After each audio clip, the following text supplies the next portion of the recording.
Good morning.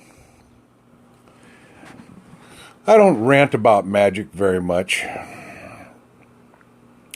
because I think magic for most is for most who know what it is and can actually perform occult type magic, chaos magic, ceremonial magic, witchcraft. I think that for most who actually perform it and don't, sit in their armchairs and pontificate about it and think that it's all getting accomplished in their heads. I think that magic does have to be performed in order to really be magic. Now, whether that is an intense meditation or trance work that goes deep, deep, deep and does entail sitting in a chair or dancing around naked in the moonlight, or putting on sackcloth and ashes and pacing in a cave while chanting obscure Hebrew passages of the contrived Shemham Faresh. That's all magic. Today's rant, though, has to do with Thelema. Thelema is a very watered-down type of magic. I did 3 initiations in the OTO about 25 years ago or so. I did not find those initiations very magical on a ceremonial level. And I can compare that to the initiations that I performed and experienced and rituals I did in the Golden Dawn and the Inner Order of the Rosary Cross, the ORC. Those initiations and rituals had a much greater gnosis and buzz than Thelema. I don't like Thelema. I think Aleister Crowley has a place in magical history, especially in what Kenneth Grant termed the magical revival.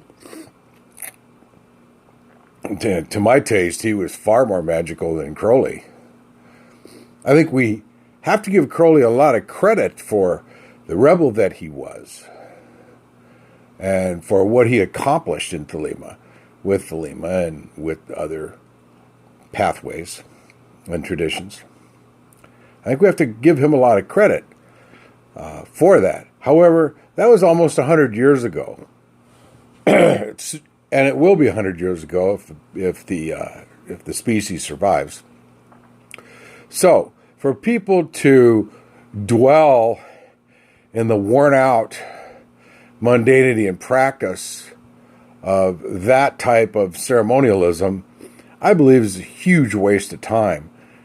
And it is why I've seen so many come over to what is termed by the church ladies of that tradition as low magic. I prefer sorcery. That's why I've seen so many of these folks come over and want to be chaos magicians and start doing their own rituals that they've created and all these types of things. And there's nothing wrong with that. I think that's great that they're doing it. However, the membership in the OTO is fraternal at best. My experience of it was a big-ass boys' club, which from time to time was proliferated with church ladies. So, for me, I don't need that fraternity. I found a lot of militaristic types and right-wing scum that were attracted to it. And so it just caused me to eschew the whole thing. It's not worth my time. It's definitely, in my opinion, not a results-oriented magical tradition. Period. Now, I see newer, younger people coming in and old people sticking with the newer, younger people. Okay, you can explore ceremonialism all you want. That's great. You can get into that. And I would suggest find a Golden Dawn temple to work with. Get initiated in Golden Dawn. Go through that traditional experience. If you want that kind of what I call a higher consciousness buzz. I don't believe there's higher or lower consciousness or any of that. I don't really believe that exists. I think that there may be levels of vibration and frequency in these consciousness, meanderings, but we don't really know enough about consciousness